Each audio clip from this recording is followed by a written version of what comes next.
Hello students, welcome to दृष्टि tutorial private limited. आज के इस वीडियो में हम लोग एसएससी सीजीएल टीयर 1 2020 जो कि 16 अगस्त 2021 के सेकेंड शिफ्ट के मैथ्स के पेपर को हम लोग डिस्कस करेंगे। चलिए हम लोग बारी बारी से देखते हैं एक एक क्वेश्चन को। क्वेश्चन नंबर 1 में यहाँ पर लिखा हुआ है त्रिभुज एबीसी में बिंदु डी एबी पर स्थित है और ई और एफ बीसी पर इस प्रकार स्थित है कि डीएफ एसी के समांतर और बी एफ के समांतर है। यदि बी इक्वल टू 4 सेंटीमीटर और C F equal to 3 centimetre है तो बताइए ई एफ की लंबाई सेंटीमीटर में क्या होगा। तो आप एक ट्रायंगल पहले ड्रॉ कर लेंगे एबीसी। एबी पर एक पॉइंट है डी और एसी पर बीसी पर ई और एफ दो पॉइंट है। जब डीएफ को हम लोग मिलाएंगे तो डीएफ जो है एसी का पैरेलल होगा और डी को जब मिलाएंगे तो डी जो है एएफ का पैरेलल होगा। बी की लंबाई 4 सेंटीमीटर है, सीएफ की लंबाई 3 सेंटीमीटर है और ईएफ हमको निकालना है, मान लेते हैं हम लोग x सेंटीमीटर है। अब यहां से देखते हैं त्रिभुज बी डी एफ सिमिलर है त्रिभुज बी ए सी का, क्योंकि यहां पर डी एफ और ए सी दोनों पैरेलल है इसलिए कॉरस्पॉन्डिंग एंगल भी आपका बराबर होगा और एक एंगल बी जो है कॉमन है, इस कारण से ए से ये दोनों ट्रायंगल सिमिलर होगा। तो आप लोग थेल्स प्रमेय का नाम सुने ही होंगे, यहाँ थेल्स प्रमेय लगाएंगे यानी कि B D by B A, B D by B A equal to इधर देखेंगे तो B F by B C, B F by B C, ये आपका इक्वेशन नंबर 1 हो गया। इसी तरह से फिर से हम लोग देखते हैं triangle B D E, triangle B D E similar होगा बी ए एफ का, बी ए एफ का। यहां से भी थेल्स पर मैं लगा सकते हैं क्योंकि ये दोनों लाइन पैरेलल है। ये हो जाएगा बी डी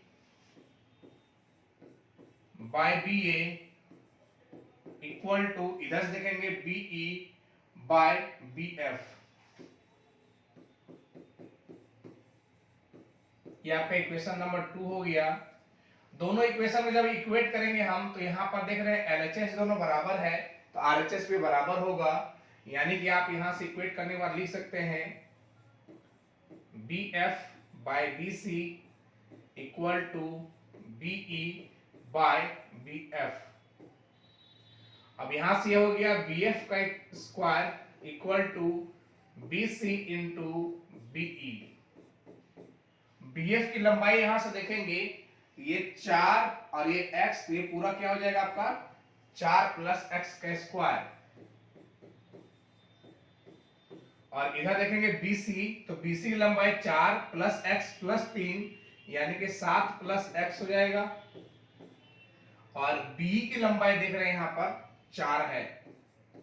अब इसको सॉल्व करने की जरूरत नहीं है, हम लोग बाय ऑप्शन इसको वेरीफाई करवा लेंगे और जब आप लोग x के जगह पर 2 रखेंगे तो ये आपका वेरीफाई हो जाएगा। 2 रखने पर ये होगा 6 का स्क्वायर 36, ये हो जाएगा 2 रखने पर 9 इंटू 4 36, ये आपका वेरीफाई हो गया, यानी कि x का वैल्यू 2 होगा और इस सवाल का आंसर भी कितना हो जाएगा आपका 2 हो जाएगा। ठीक है, चलिए हम लोग आगे बढ़ते हैं। नेक्स्ट क्वेश्चन में त्रिभुज एबीसी में AB equal to 20 BC 21 AC 29 दिया हुआ है, तो ये आपका ट्रिगोनोमेट्री रेशियो का वैल्यू बताना है। तो जैसे 20 21 29 देखें, हमको पता लगा ये एक ट्रिपलेट है, यानी कि यहां से एक राइट एंगल ट्रायंगल का फॉर्मेशन है। तो ए बी सी, ए बी की लंबाई 20 सेंटीमीटर हो गया, BC की लंबाई 21 सेंटीमीटर हो गया और AC की लंबाई 29 सेंटीमीटर हो गया और यहाँ पर एंगल B क्या होगा 90 डिग्री। तो कॉट C ये एंगल को कंसीडर कर रहे हैं, तो कॉट का फार्मूला बेस बाय परपेंडिकुलर होता है, तो बेस 21 हो जाएगा और परपेंडिकुलर आपका जो है 20 हो जाएगा। cosec c, तो हाइपोटेनस बाय परपेंडिकुलर यानी कि 29/20 माइनस 2 tan a, तो tan a अब इसके लिए आपका परपेंडिकुलर ये बन जाएगा, तो परपेंडिकुलर बाय बेस यानी कि 21/20, सारे में 20 एलसीएम आएगा, तो ये हो गया 21 और 29, 21 29 माइनस ये हो जाएगा आपका 42, इसको हम लोग ऐड कर लेंगे, ये हो जाएगा आपका 10 का 0 4 और 5 माइनस ये हो जाएगा 42/20, यानी कि ये हो गया आपका 8/20, तो ये 4 से काट लेंगे 2 बार में, 4 से काट लेंगे 5 बार में, इसका राइट आंसर हो जाएगा 2/5, जो कि आपका ऑप्शन नंबर सी में है। ठीक है, चलिए हम लोग आगे बढ़ते हैं। नेक्स्ट क्वेश्चन में लिखा हुआ है ए बी एक वृत्त का व्यास है, डायमीटर है सी और डी, बिंदु सी और डी व्यास ए बी के विपरीत पक्षों में अपोजिट साइड में है और इस प्रकार है कि ACD इक्वल टू 25 डिग्री। तो एक सर्कल दिया हुआ है जिसका डायमीटर AB है, O मान लेते हैं इसका सेंटर है। अब यहां से ACD एक पॉइंट है यहाँ पर C और एक पॉइंट है D, दोनों अपोजिट तरफ, एक उधर एक इधर, और ACD का वैल्यू दिया हुआ है आपको, ये कितना दिया हुआ है 25 डिग्री, और लघु चाप यानी कि माइनर आर्क BD में एक पॉइंट है E और हमको बताना है BED का मान क्या होगा। तो चलिए इसमें थोड़ा सा हम लोग कंस्ट्रक्शन करना पड़ेगा, ध्यान दीजिएगा आप सभी लोग। आप क्या करेंगे, पहले BD को मिला लेंगे, जब BD को आप मिलाएंगे तो यहां पर देखिएगा एक आर्क AD है और ये आर्क जो है सरकमफेरेंस पर 25 डिग्री बना रहा है, यही AD आर्क सरकमफेरेंस पर इधर कितना बनाएगा, तो ये भी आपका 25 डिग्री होगा। ठीक है, अब यहां पर यदि इसको मिला देंगे, इस रेडियस को OD रेडियस को मिला देंगे आप, तो ये 25 आपका है, ये आपका 25 डिग्री है, इसका मतलब ये भी कितना हो जाएगा आपका 25 डिग्री हो जाएगा। क्यों हो जाएगा, क्योंकि ये दोनों रेडियस है तो साइड बराबर, तो ये दोनों एंगल भी बराबर होगा, तो ये 25 तो ये भी 25, तो 25 25 50, यानी कि ये आपका कितना हो जाएगा, ये एंगल 130 हो जाएगा। अब बचा आपका ये एंगल कैसे निकालेंगे, ये बहुत इंपॉर्टेंट है इसको निकालना। अब देखिए इसके निकालने के लिए एक थ्योरी होता है सिंपली, यदि एक सर्कल है और सर्कल में कुछ ऐसे फिगर आपको आएगा और ये एंगल थीटा रहेगा, तो ये एंगल हो जाता है 180 माइनस θ/2। अब देखिए ये एंगल आपको पता है 130, तो ये एंगल निकालना है तो 180 में से 130 का आधा माइनस कर देंगे, तो 180 माइनस 65 बराबर आपका 115, इसका हो जाएगा राइट आंसर, जो कि आपका ऑप्शन नंबर ए में है। ठीक है, चलिए हम लोग आगे बढ़ते हैं नेक्स्ट क्वेश्चन की ओर। नेक्स्ट क्वेश्चन में लिखा हुआ है ABC 3 दुकानदार हैं, किसी समरूप वस्तु पर 4820 रुपए का मूल्य अंकित करते हैं। A, B और C अपनी वस्तुओं को क्रमशः 20%, 20%, 25% और 15%, 30% और 10% की क्रमागत छूट देकर बेचता है। कौन सा दुकानदार अधिकतम छूट देता है और कितना रुपए देता है। तो देखिए यहाँ पर जब हम लोग सक्सेसिव डिस्काउंट निकालेंगे, सक्सेसिव डिस्काउंट का formula x plus y minus x into y by 100, इससे हम लोग को सिंगल डिस्काउंट निकल जाएगा। और जब आप सिंगल डिस्काउंट निकालेंगे, इसमें से सबसे ज्यादा जो आपका मिलेगा छूट ये मिलेगा, यानी कि दुकानदार C द्वारा सॉल्व कर दे सकते हैं। तो 30 प्लस 10 माइनस 30 गुना 10 बाय 100, यहां देखेंगे ये हो गया 40 माइनस 3 बराबर 37%। तो सबसे ज्यादा जो आपको डिस्काउंट ऑफर करेगा वो आपका दुकानदार C है।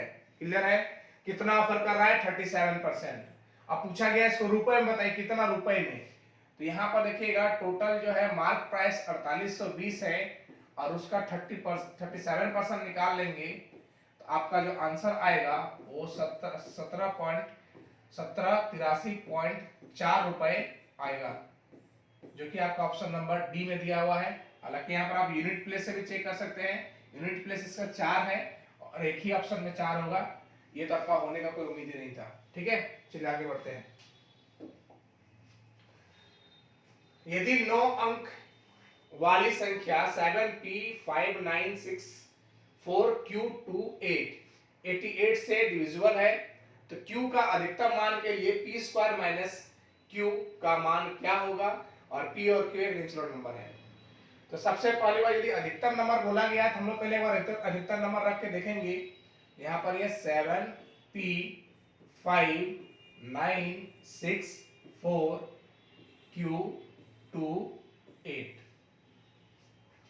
अब यहां पर यदि q की जगह पर हम 9 रखते हैं तो क्या ये 928, ये नंबर क्या बनेगा, 928 बनेगा। क्या ये 928 जो है आपका 8 से डिविजिबल होगा। 8 से डिविजिबिलिटी क्यों चेक कर रहे हैं, क्योंकि यहाँ पर 88 से डिविजिबल है, इसका मतलब वो 8 से भी डिविजिबल होगा और ये आपका 11 से भी डिविजिबल होगा। तो 8 से डिविजिबिलिटी का नियम है, यदि लास्ट 3 डिजिट कटेगा 8 से तो पूरा पूरी कटेगा। यहाँ पर 9 रखने पर देख रहे हैं आपका 8 से डिविजिबल हो रहा है, मतलब q का वैल्यू मैक्सिमम कितना होगा, 9 होगा। अब यहाँ पर हम लोग p का वैल्यू निकालेंगे 11 के डिविजिबिलिटी का यूज करके।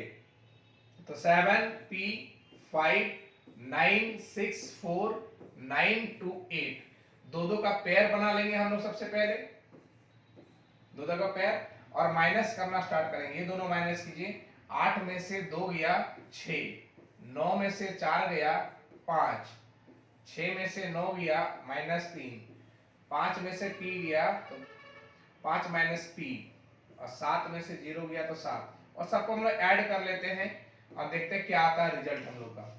अब यहाँ पर जब जोड़ेंगे तो ये हो गया 11 और इधर हो गया आपका 11, 7, 18, 5, 23, 23 में से 3 गया 20, ये बनेगा 20 माइनस p।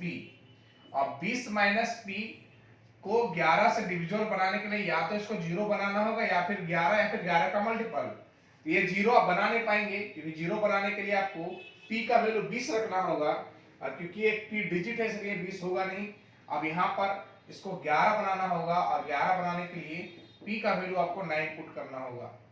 तो आप p का भी वैल्यू निकाल चुके हैं, q का भी वैल्यू निकाल चुके हैं, और ये दोनों ही कितना आया है 9। पूछा गया है p स्क्वायर माइनस q कितना होगा, तो 9 का स्क्वायर माइनस 9 यानी कि 81 माइनस 9 आपका 72 इस सवाल का हो जाएगा राइट आंसर, जो कि आपका ऑप्शन नंबर ए में है। ठीक है, चलिए हम लोग आगे बढ़ते हैं। हाँ देखिए, इस टाइप के क्वेश्चन बहुत ही आसानी से बनेगा। जैसे यहाँ पर लिखा हुआ है a -12/a = 1। यहाँ पर थोड़ा सा दिमाग लगा सकते हैं आप, a के जगह पर ऐसा क्या रखेंगे कि आपका पूरा पूरी सेटिस्फाई कर जाए। तो a के जगह पर सिंपली आप यहाँ पर 4 रख देंगे, तो 4 -12/4 यानी कि आपका कितना हो जाएगा 1, तो ये आपका 3, तो माइनस करने पर कितना बनेगा आपका 1 बन जाएगा। ठीक है, अब यहाँ पर रख दिया वैल्यू, तो a square plus 16/a square का वैल्यू निकालना है, तो 16 प्लस 16/16 यानी कि ये आपका 17 हो जाएगा करेक्ट आंसर, जो कि ऑप्शन नंबर आपका बी में है। ठीक है, चलिए हम लोग आगे बढ़ते हैं। नेक्स्ट क्वेश्चन में लिखा हुआ है एक वृत्त पर बाह्य बिंदु A से दो स्पर्श रेखाएं AB और AC खींची गई, जो क्रमशः बिंदु B और C पर वृत्त को स्पर्श करती है। A और AB और AC पर बिंदु P और Q क्रमशः इस प्रकार स्थित है कि PQ वृत्त को बिंदु R पर स्पर्श करती है। AB की लंबाई दिया हुआ है 11 centimetre, AP 7 centimetre, AQ 9 centimetre है। तो बताइए PQ की लंबाई क्या होगा। तो चलिए इसको फिगर पर ड्रॉ करते हैं। एक सर्कल है और यहां से दो टेंजेंट सिंगल पॉइंट से दो टेंजेंट खींचा गया A से, एक आपका है AB और एक आपका है AC, और AB पर एक बिंदु P है और एक Q है। जब ये दोनों को मिलाएंगे तो ये आपको R पर टच करेगा। अब यहां लंबाई देखते हैं किसका अक्षर दिया है। AB दिया हुआ है 11, AP दिया हुआ है 7, AQ दिया हुआ है 9, PQ की लंबाई बताना है। इसमें एक थ्योरम सभी लोग को पता होना चाहिए, एक कॉमन पॉइंट से दो टेंजेंट खींचा जाएगा तो दोनों की लंबाई क्या होगा, ये बराबर होगा। इसका मतलब यदि AB आपका 11 है तो AC भी कितना होगा, आपका 11 होगा। और यदि AC 11 होगा तो AQ 9 है तो CQ कितना हो जाएगा आपका 2। ये लेंथ आपका कितना हो जाएगा 2। और इधर से देखेंगे आप, ये पूरा 11 है तो BP कितना हो जाएगा 4। ठीक है, अब यहां थोड़ा ध्यान देंगे, एक पॉइंट P है, P से दो टेंजेंट खींचा गया है, एक PB और एक PR, ये दोनों का भी लंबाई क्या होगा, बराबर होगा। यदि ये 4 तो ये भी कितना हो जाएगा, 4 हो जाएगा। Q से देखेंगे तो यहाँ भी दो टेंजेंट खींचा गया है, एक आपका QR है, एक आपका QC है। तो QC 2 है तो ये भी कितना हो जाएगा, 2 हो जाएगा। यहां से देखते हैं पूरा PR की लंबाई 4 2 कितना हो गया, 6, जो कि आपका ऑप्शन नंबर D में है 6। ठीक है, बहुत ही आसान और अच्छा क्वेश्चन था। चलिए हम लोग आगे बढ़ते हैं। नेक्स्ट क्वेश्चन लिखा हुआ है, चमनलाल, अरशद और जगजीत सिंह ने कोई चुनाव लड़ा, मतदान के सभी वोट वैध थे, अरशद को कुल वोटों के 35% वोट मिले। अरशद को कितना मिला है, टोटल का 35%। चमनलाल को प्रत्येक 35 वोटों में से 14 वोट मिले थे। मतलब प्रत्येक 35 में से 14 वोट मिला। इसको यदि हम परसेंटेज में चेंज करें तो 7 से 2 बार में, 7 से 5 बार में, 5 से 20 बार में, यानी कि आपका 40% मिला। किसको मिला, चमनलाल को टोटल 40% मिला। ये दोनों जोड़ेंगे 75% आया, बचा 25%, वो किसको मिला होगा, तो जगजीत को 25% मिला होगा। विजेता को सबसे कम वोट पाने वाले व्यक्ति की तुलना में 4950 वोट अधिक मिले थे। देखिए विजेता यहाँ पर कौन है, चमनलाल। सबसे वोट कम किसको मिला है, जगजीत को कितना मिला, 25। तो इससे कितना ज्यादा मिला है, तो 15% ज्यादा मिला है। और यही बोला गया है कि यही 15% का वैल्यू 4950 है। तो 1% का वैल्यू निकाल लेंगे तो 15 तिया 45, 15 तिया 45 यानी कि 330। तो टोटल वोट पूछा गया है तो 100% का वैल्यू यहां से निकाल लेंगे आप, ये हो जाएगा आपका 33,000, जो कि आपका ऑप्शन नंबर डी में है। उम्मीद करते हैं यहां तक आप लोग समझ रहे होंगे। चलिए हम लोग नेक्स्ट क्वेश्चन की ओर बढ़ते हैं। प्रथम 8 अभाज्य संख्याओं के औसत का प्रथम 10 सम प्राकृतिक संख्याओं के औसत से अनुपात ज्ञात करें। तो प्रथम 8 अभाज्य संख्या यदि लिखे हम तो 2 3 5 7 11 13 17 और 19, 1 2 3 4 5 6 7 8। इसका यदि एवरेज निकालेंगे तो सम बाय 8 करना होगा। जब जोड़ेंगे तो आएगा आपका 77 बाय आपका हो जाएगा 8। आगे बोला गया है कि प्रथम 10 सम प्राकृतिक संख्याओं का औसत। याद रखिएगा फर्स्ट n सम नंबर का जो एवरेज होता है वो आपका n+1 होता है। यहाँ पर प्रथम 10 बोला है, ये हो जाएगा 10 + 8, तो 77 बाय 8 और ये आपका 11 हो गया। ये 7 बार में कट गया, इसका रेशियो 7:8 हो जाएगा, जो कि आपका ऑप्शन नंबर डी में दिया हुआ है। ठीक है, चलिए हम लोग आगे बढ़ते हैं क्वेश्चन नंबर 11 की ओर। क्वेश्चन में बोला गया है कि ए और बी किसी काम को, किसी कार्य को 15 और 10 दिन में पूरा कर सकते हैं। ठीक है, ए 15 और बी 10, एलसीएम लेंगे हो जाएगा आपका 30, यानी कि ये 2 हो गया और ये हो गया 3। वे एक साथ काम करना शुरू करते हैं, 4 दिन के बाद बी काम छोड़ देते हैं। यहाँ पर ए और बी साथ काम किया, 4 दिन के बाद बी छोड़ा, यानी कि 4 दिन साथ काम किया होगा। फिर बी छोड़ दिया, फिर ए जो है सी को बुलाता है और शेष कार्य 3 दिन में पूरा कर देता है, यानी काम पूरा हो गया 30। तो बताइए सी जो है अकेला काम का 40% कितना दिन में करेगा। तो पहले इस इक्वेशन को यूज करके सी का एफिशिएंसी का रेशियो निकालेंगे हम लोग। ये आपका देखिएगा ए और बी का कंबाइंड एफिशिएंसी 5 हो जाएगा, यानी कि ये आपका हो गया 5 × 20 सी का यहाँ पर देखिए सी का निकालना है, ए का दिया हुआ है 2, तो 2 तिया कितना हो गया 6 प्लस हो गया 3c इक्वल टू हो गया आपका 30। ये 26 उधर चला जाएगा तो 3c बराबर हो जाएगा 4, तो c का वैल्यू हो गया 4/3। तो c का एफिशिएंसी 4/3 निकल गया। अब यहाँ पर बोला गया है कि c जो है काम का 40%, तो काम है कितना तो 30, तो 30 का 40% c कितना दिन में करेगा, तो एक दिन में कितना करता है 4/3, यहाँ पर 4 हो जाएगा, 3 ऊपर चला जाएगा, यही टाइम ऑफ सी बताना है। 40% है, यहाँ पर डिवाइड क्या करना होगा 100 से, तो 1 0 1 0 1 0 1 0 गया, 4 4 कटा, आपका राइट आंसर हो जाएगा 9 डेज, यानी कि 40% को जो है 9 दिन में कर देगा सी। बहुत ही बेसिक क्वेश्चन था। चलिए नेक्स्ट क्वेश्चन देखते हैं। हाँ, ये क्वेश्चन बहुत ही अच्छा क्वेश्चन है। यहाँ पर देखिएगा, जब थीटा इक्वल टू आप 45 रखते हैं, यहाँ पर सारा ऑप्शन आपका अलग अलग वैल्यू दे रहा है, मतलब 45 वैल्यू आप इसमें बहुत इजीली रख पाएंगे। अब यहाँ पर 45 रखने के बाद देखते हैं क्या आता है। तो cot 45 का वैल्यू 1 होता है, इसलिए 1 हो गया। ये हो गया कोसेक थीटा। अब कोसेक थीटा देखेंगे तो कोसेक थीटा 45 का वैल्यू कितना, कोसेक 45 का वैल्यू हो जाता है √2 और √2 स्क्वायर हो गया 2, प्लस tan 45 का वैल्यू कितना हो गया आपका 1, और sec 45 का √2 स्क्वायर कितना हो गया 2, plus 2 into sin 45 1/√2, cos 45 1/√2, half और हाफ मिलके कितना हो गया 1, प्लस ये 2 गुना 1/2 कट के आपका आया 1 + 1 2।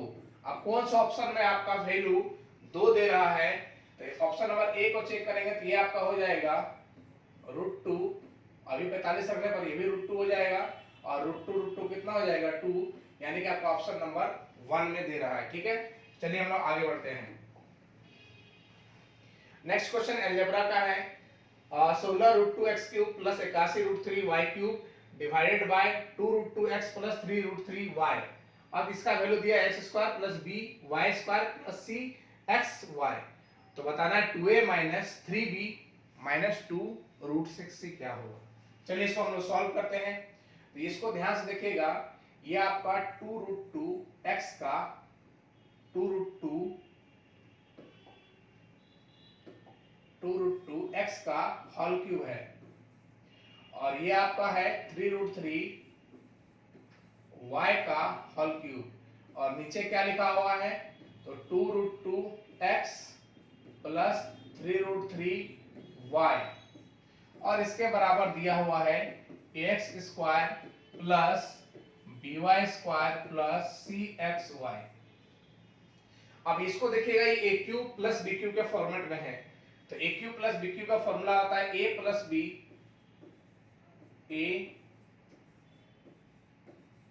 प्लस b इंटू a², यानी कि पूरा टर्म का स्क्वायर करेंगे आप, 2 का स्क्वायर 4, √2 का 2 8 x², ये जगह 3 का स्क्वायर 9 और √3 का 3, तो 27 y² a² plus b² minus ab, मतलब ये दोनों मल्टीप्लाई करना होगा पूरे दोनों टर्म को, तो 6√6 xy, और divided by 2√2x plus 3√3y, और ये दिया हुआ है आपका ax² plus by² plus cxy, तो ये पूरा टर्म यहां से कट जाएगा। अब इसको हम लोग कंपेयर कर लेंगे, x² साथ a लिखा हुआ है, यहाँ x² साथ 8 लिखा हुआ है, तो a इक्वल टू हो जाएगा 8, यहाँ y² साथ b लिखा हुआ है, यहाँ पर 27 लिखा हुआ है, तो b इक्वल टू हो जाएगा 27, यहाँ पर xy के साथ c लिखा हुआ है, यहाँ पर 6√6 लिखा हुआ है, तो c इक्वल टू माइनस 6√6 हो जाएगा। अब ये तीनों का वैल्यू रखना है वहां पर और आंसर निकालना है हम लोग को। ठीक है, तो 2a यानी कि 8 दूनी कितना हो गया 16, माइनस ये हो जाएगा 27 तिया 81, माइनस, अब ये माइनस और वो माइनस क्या हो जाएगा प्लस हो जाएगा, और ये हो गया आपका 2√6 और एक आपका हो गया 6√6, तो ये हो गया √6 6 हो गया, और इधर हो गया आपका 6 गुना 2 12, तो 12 छक 72, 72 प्लस 16 माइनस 81। तो 72 में से आप 81, ये दोनों जब आप माइनस करेंगे ये बनेगा आपका 9 माइनस 9, तो 16 माइनस 9 बराबर 7। इसका हो जाएगा राइट आंसर, जो कि आपका ऑप्शन नंबर डी में दिया हुआ है। ठीक है, चलिए हम आगे बढ़ते हैं। हृदय अपना गुल्लक खोलता है और उसे 1 रुपया और 2 रुपया, 5 रुपया, 10 रुपया के मूल्य वर्ग के सिक्के 10, 5, 2, 1 के अनुपात में मिले। तो सबसे पहली बात, पहला डिनोमिनेशन दिया हुआ है 1 रुपया, दूसरा कितना दिया हुआ है 2 रुपया, तीसरा दिया हुआ है 5 रुपया और चौथा 10 रुपया है। इनका नंबर का रेशियो दिया हुआ है, तो नंबर दिया हुआ है 10, 5, 2, 1। यदि हम रेशियो में देखेंगे टोटल कितना रुपया है, तो 1 रुपया का 10 कॉइन तो 10 रुपया, 2 रुपया का 5 कॉइन तो 10 रुपया, 5 रुपया 2 कॉइन तो 10 रुपया, 10 रुपया का 1 कॉइन तो 10 रुपया। टोटल रेशियो में देखेंगे तो 10 रुपया है, सॉरी 40 रुपया है।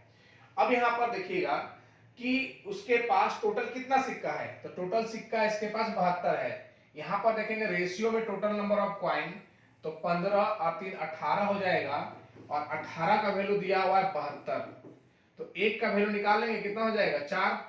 पूछा गया टोटल कितना रुपया है, तो 40 रुपया था, तो 40 का वैल्यू हो जाएगा आपका 160 रुपए। मतलब इस गुल्लक में उसके पास टोटल कितना रुपया था 160 रुपया। ठीक है, चलिए हम आगे बढ़ते हैं। नेक्स्ट क्वेश्चन बोर्डमास का है, इसको भी सॉल्व करते हैं बहुत जल्दी, ध्यान दीजिएगा। 18 और 5 हो गया 23, 23 बटा 6 प्लस 9 और 9 2 11 बटा 3 प्लस ये 15 बटा 4, चलिए ठीक है। ये हो जाएगा 25 4 29 बटा 5, ये 14 और 1 14 में 28 और 1 29 बटा 2 है। जब इसको मल्टीप्लाई में चेंज करेंगे तो ये हो जाएगा आपका 2/29, ये आपका मामला आएगा। तो 29 29 कट गया, 2 से कटेगा ये आपका 2 बार में, 5 से कट जाएगा 3 बार में, ये आपका आ गया 23 बटा 6, 11 बटा 3 प्लस ये आएगा आपका 3 बटा 2। एलसीएम लेंगे कितना हो जाएगा 6 हो जाएगा, तो 23 प्लस या तो 22 प्लस 9, जब जोड़ेंगे सबको तो 11 3 14 का 4 4 और 5 54 बटा 6 आएगा, यानी कि इसका राइट आंसर जो हो जाएगा 9 हो जाएगा, जो कि आपका ऑप्शन नंबर ए में। बहुत ही इजी बोर्डमास था। चलिए नेक्स्ट क्वेश्चन आपका अलजेब्रा का है, बहुत ही इंपॉर्टेंट क्वेश्चन है। इसको बताने से पहले हम एक बार थ्योरी थोड़ा सा इसमें बता देते हैं। एक बहुत इंपॉर्टेंट फॉर्मूला, जैसे हम बोलेंगे ax का square minus plus 1 by bx का स्क्वायर बराबर यदि k रहेगा तो ax माइनस 1 बाय bx। अब यहाँ पर 1 कुछ भी हो सकता है, इसके जगह पर 1 जरूरी नहीं है, k माइनस 2 का रूट, लेकिन लास्ट में कोफिशिएंट को मल्टीप्लाई करना होगा, into a into 1 by b भी लिखना होगा। ठीक है, अब यहाँ पर यदि रहता मान लेते हैं c, इसको मेरे c ले लेते हैं, ये भी c ले लेते हैं, यहाँ पर एक c भी मल्टीप्लाई हो जाता, इसको आपको ध्यान देना है। ठीक है, चलिए आते हैं इसमें। आप सबसे पहली बात हमको फाइंड क्या करना है, 8x cube minus 27x cube. इसको फाइंड करने के लिए हम क्या करेंगे, देखिए इसके लिए हमको ये लिखा हुआ है 2x का क्यूब माइनस 3x का क्यूब, ये फाइंड करना है। इसके लिए हमको 2x माइनस 3/x का जरूरत पड़ेगा, इससे ये निकलेगा वो चीज। ठीक है, तो देखिए यहाँ पर सब जगह पर जैसे 4x स्क्वायर 4x का power 4 minus 37x square plus 9 बराबर 0 है। दोनों तरफ हम x स्क्वायर से डिवाइड कर देंगे, इधर भी इधर भी इधर भी और इधर भी। ये कितना हो जाएगा आपका 4x स्क्वायर और ये हो जाएगा आपका प्लस 9x स्क्वायर बराबर 37। यहाँ से हम निकाल लेंगे 2x माइनस 3/x बराबर हो जाएगा अंडर रूट 37 माइनस 2, ये तो होगा ही k माइनस 2। अब यहाँ पर जो जो x के साथ लिखा है उसको भी लिखना होगा, यहाँ पर 2 लिखा हुआ है और यहाँ पर 3/1 लिखा हुआ है, ये हो जाएगा 3, ये हो जाएगा 37 में से 12 गया, हो जाएगा √25, √25 मतलब कितना हो गया 5। अब ये आ गया, इसके थ्रू हम ये भी निकाल सकते हैं, इसका फॉर्मूला हो जाएगा KQ + 3K, और जो जो x के साथ लिखा हुआ है उसको भी लिखना होगा लास्ट में आपको, यानी कि 5 का क्यूब प्लस 3 × 5। अब इसके साथ क्या लिखा हुआ है 2, यहाँ पर 2 लिखना होगा, ये 1/x के साथ क्या लिखा हुआ है तो 3, यहाँ पर 3 लिखना होगा। ये हो गया 125 प्लस 10 और इधर 9, 90 जोड़ लेंगे, ये आपका हो जाएगा 215, जो कि आपका ऑप्शन नंबर ए में लिखा हुआ है। ठीक है, चलिए हम लोग आगे बढ़ते हैं। चलिए अगला क्वेश्चन आपका सिंपल इंटरेस्ट का है। क्वेश्चन में लिखा हुआ है कोई राशि साधारण ब्याज की निश्चित दर पर 3 वर्ष बाद 14,880। चलिए नेक्स्ट क्वेश्चन आपका है सिंपल इंटरेस्ट का, लिखा हुआ है कोई राशि साधारण ब्याज की निश्चित दर पर 3 वर्ष बाद 14,880 रुपया हो जाता है। यानी कि मान लीजिए पहले P था, 3 वर्ष हुआ और ये हो गया आपका 14,880 रुपया, फिर 5 वर्ष के बाद 16,800 रुपया हो जाता है। तो 3 वर्ष यहाँ पर और 2 वर्ष आगे बढ़ जाएगा, 16,800 रुपया हो गया। इसके बाद बोला गया है कि उसी राशि के लिए 10% वार्षिक ब्याज की दर पर 4 वर्षों में प्राप्त साधारण ब्याज ज्ञात करें। अब यहाँ पर सबसे पहले वो राशि है कितना, प्रिंसिपल है कितना, वो फाइंड करेंगे। तो देखेंगे यहाँ पर 2 वर्ष में जो इंटरेस्ट मिल रहा है 2 साल का, 2 वर्ष का इंटरेस्ट वो आपका यहां से देखेंगे 1920 है। तो 1 वर्ष का हम लोग इंटरेस्ट पहले फाइंड कर लेंगे, जो कि आपका 960 होगा। तो हमको 3 वर्ष पीछे जाना है प्रिंसिपल निकालने के लिए। तो 3 वर्ष का जो इंटरेस्ट होगा तो 3 से मल्टीप्लाई कर लेंगे, 0, 18, 27 और 28, यानी कि आपका हो जाएगा 2880। प्रिंसिपल आपका हो जाएगा 14,880 में से आप 2880 माइनस कर देंगे तो 12,000 आएगा। अब बोला गया बताइए कि 10% की रेट से वही राशि पर 4 साल का क्या होगा इंटरेस्ट। तो 10% की रेट से 4 वर्ष का इफेक्टिव रेट कितना बनेगा, तो 40% इसका इफेक्टिव रेट बनेगा। तो सिंपल इंटरेस्ट जो होगा आपका 12,000 का 40% होगा, तो 00 काट लेंगे यहाँ से, तो 12 चौके 48, यानी कि 4800 इसका राइट आंसर हो जाएगा, जो कि आपका ऑप्शन नंबर बी में दिया हुआ है। ठीक है, चलिए हम लोग आगे बढ़ते हैं। नेक्स्ट में लिखा हुआ है कि 2 sin 3x - 15 डिग्री बराबर 1। यहाँ से आप लिख सकते हैं sin 3x - 15 degree equal to 1/2, और 1/2 किसका वैल्यू होता है, तो sin 30 का वैल्यू होता है। ठीक है, अब यहाँ पर देखिएगा sin को इक्वेट करेंगे तो 3x - 15 बराबर 30 होना चाहिए। तो यहाँ से 3x इक्वल टू हो जाएगा, ये दोनों जोड़ेंगे तो आपका हो जाएगा 45, तो x का वैल्यू आ जाएगा 15 डिग्री। पूछा गया बताइए cos square 2x + 15, cos square 2x यानी कि 15 × 30, और 30 और 15 हो गया 45, फिर cot स्क्वायर x + 15 यानी कि x रखेंगे 15, 15 कितना हो गया 30, इसका वैल्यू क्या होगा। आप जानते हैं cos 45 का वैल्यू 1/√2 होता है, इसका स्क्वायर हो जाएगा। cot 30 का वैल्यू √3 होता है, इसका ये स्क्वायर हो जाएगा। ये 1/2 + 3 यानी कि 7/2, इस क्वेश्चन का राइट आंसर हो जाएगा ऑप्शन नंबर डी। बहुत ही बेसिक क्वेश्चन था ये।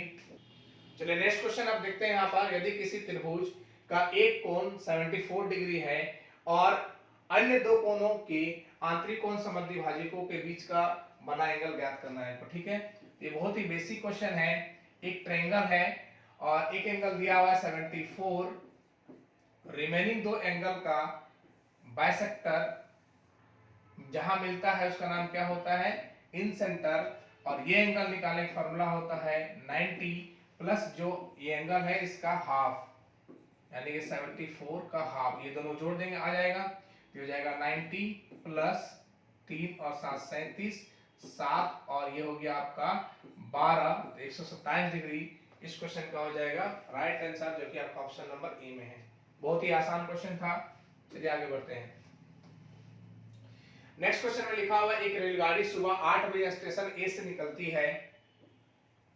स्टेशन बनाते हैं, ये ए है और ये आपका स्टेशन बी है। कितना बजे निकला है? 8 बजे निकला है, ठीक है। और दोपहर 12 बजे स्टेशन बी पहुंच जाता है। 8 बजे निकला और 12 बजे पहुंच गया। एक दूसरा एक कार है जो 8:30 बजे स्टेशन बी से निकलता है,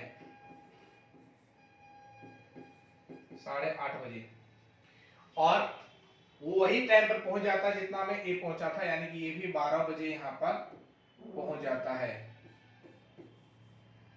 अच्छा, इसको जाने में समय कितना लगा? ट्रेन को जाने में समय कितना लगा?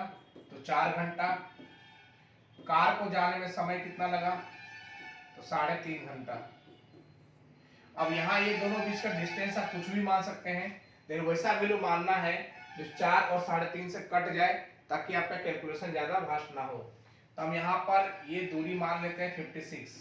आप कुछ भी मान सकते हैं, x मान सकते हैं, कोई दिक्कत नहीं है। यदि ये दूरी आपका 56 होगा तो ट्रेन का स्पीड कितना होगा? तो यहाँ पर 4 घंटा में 56 किलोमीटर का दूरी ट्रेवल किया है, तो ट्रेन का स्पीड जो होगा आपका 56/4 यानी कि 14 हो जाएगा। इसका स्पीड कितना हो गया? 14। यदि हम बोलेंगे बताइए बी का स्पीड कितना होगा, तो बी यानी कि कार का जो स्पीड होगा 56 किलोमीटर 3.5 आवर में ट्रेवल किया, ये 0 यहाँ पर रख देंगे। 7 से कटेंगे 5 बार में, 7 से कटेंगे आप 80 बार में, और ये कट गया 16 बार में, यानी कि इसका स्पीड जो होगा कार का वो 16 होगा, ठीक है।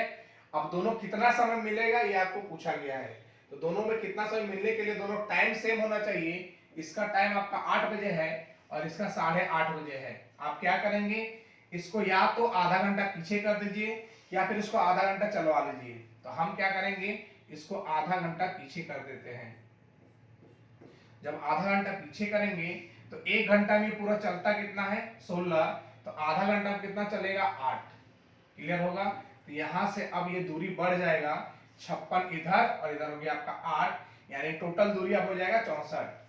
तो यहाँ पर मीटिंग टाइम निकालने के लिए क्या करेंगे, टोटल डिस्टेंस है 64 और दोनों अपोजिट डायरेक्शन में है, तो स्पीड को हम लोग क्या करते हैं, ऐड करते हैं, हो जाएगा 30, ठीक है। इसको काट लेंगे हम लोग, तो ये 32/15 आ जाएगा, यानी कि 2 घंटा और हो जाएगा 8 मिनट बाद ये दोनों मिलेगा। तो यहाँ पर हम लोग स्टार्ट कितना बजे हुआ था, तो दोनों 8 बजे स्टार्ट हुआ था और 2 घंटा 8 मिनट बाद मिलेगा, यानी कि 10:08 में ये दोनों ट्रेन मिल जाएगा, ठीक है। चलिए हम लोग आगे बढ़ते हैं। चलिए अगला क्वेश्चन मेंसुरेशन 3D का है।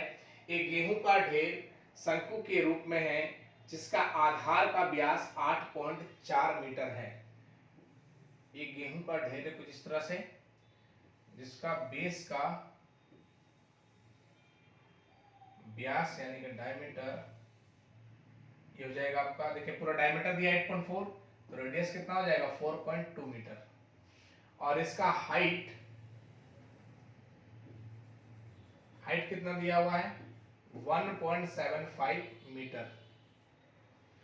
इस ढेर को कैनवस से ढका जाना है, मतलब ये पूरा को ढका जाना है, तो कैनवस का क्षेत्रफल आपको बताना है, मतलब आपको CSA बताना है।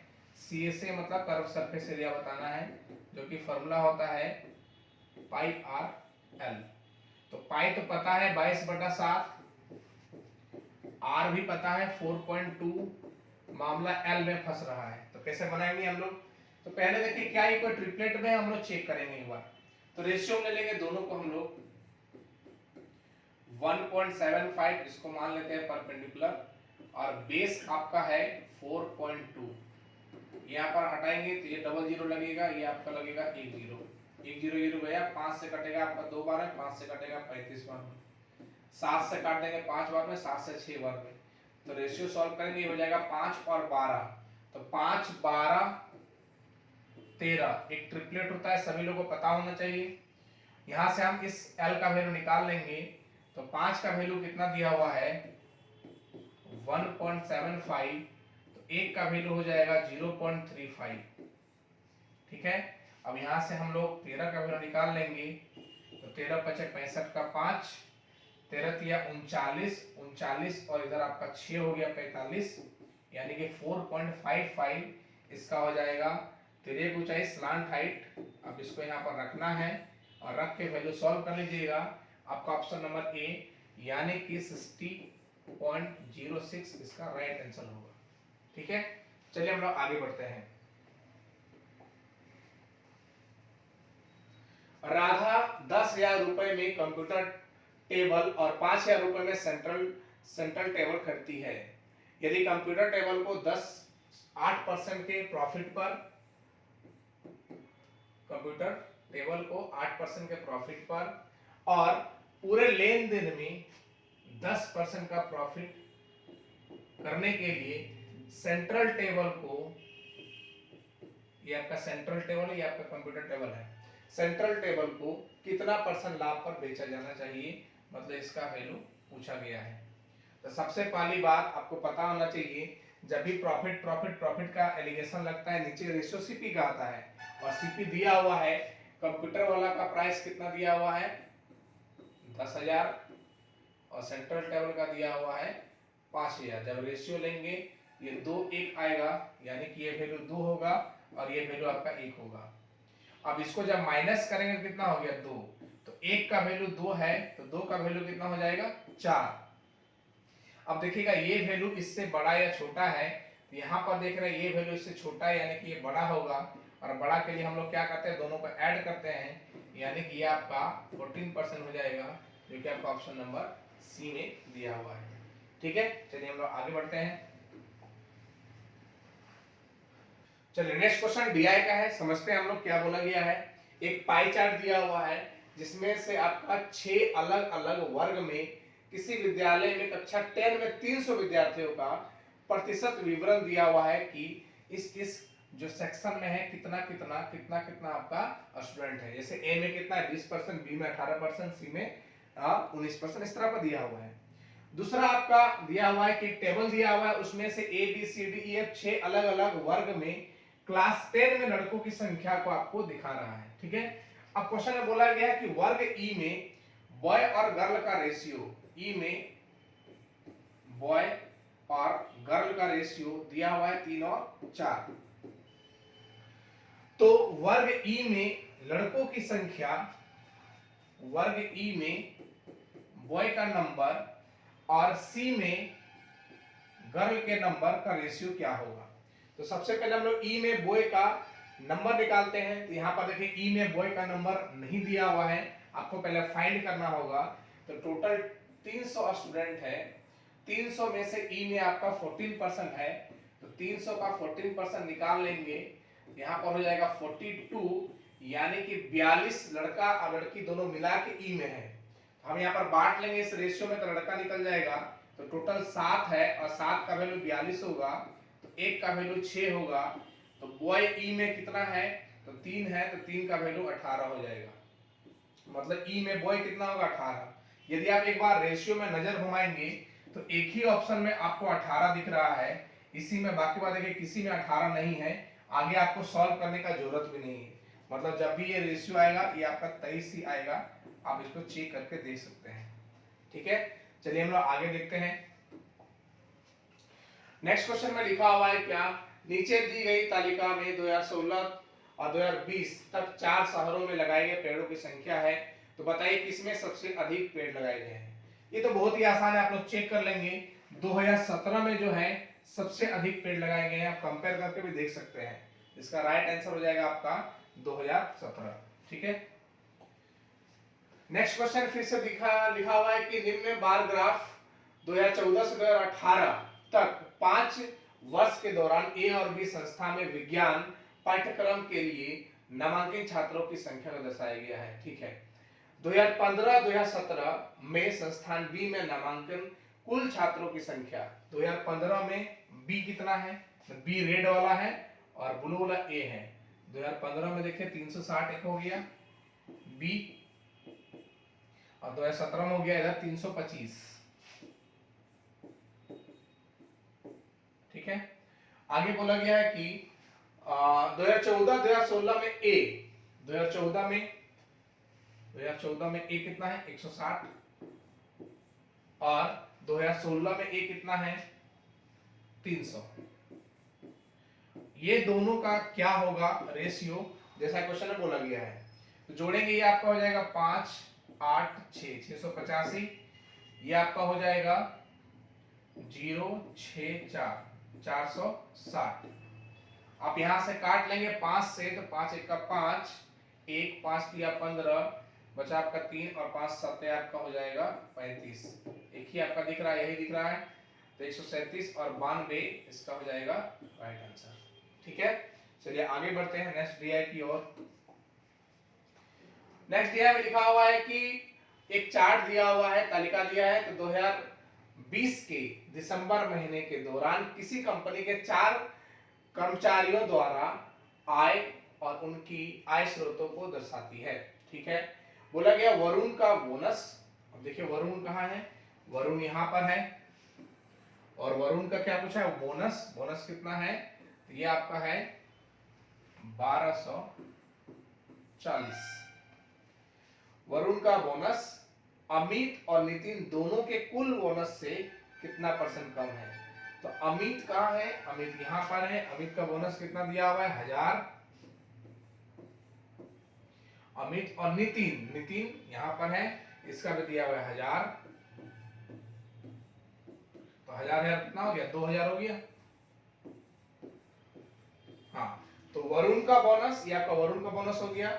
अमित और नितिन के बोनस, तो अमित और नितिन का बोनस कितना हो गया आपका 2000 से कितना % कम है। तो यहाँ पर देखिए कम तो है, कितना कम है बता सकते हैं, तो 60, यानी हो जाएगा 13, ये हो जाएगा 760 कम है। किससे कम है, ये दोनों से, यानी कि 2000 से डिवाइड कर लेंगे, इंटू कर देंगे 100, तो 20 20 10 10 इसको काट लेंगे, ये आपका 38% बार में हो जाएगा। इसका आंसर हो जाएगा 38% कम है। बहुत ही बेसिक क्वेश्चन था। चलिए हम लोग, चलिए खत्म हुआ आज का डिस्कशन, पूरा खत्म हुआ। हम लोग 2500 क्वेश्चन का डिस्कस कर चुके हैं। आप लोग बारी बारी से सारे क्वेश्चन का एक्सप्लेनेशन देखिएगा और इसका फायदा उठाइए और ज्यादा ज्यादा शेयर कीजिए, ताकि हम लोग को भी मोटिवेशन मिलता रहे। चलिए आज का वीडियो इतना ही रहेगा। बहुत बहुत धन्यवाद।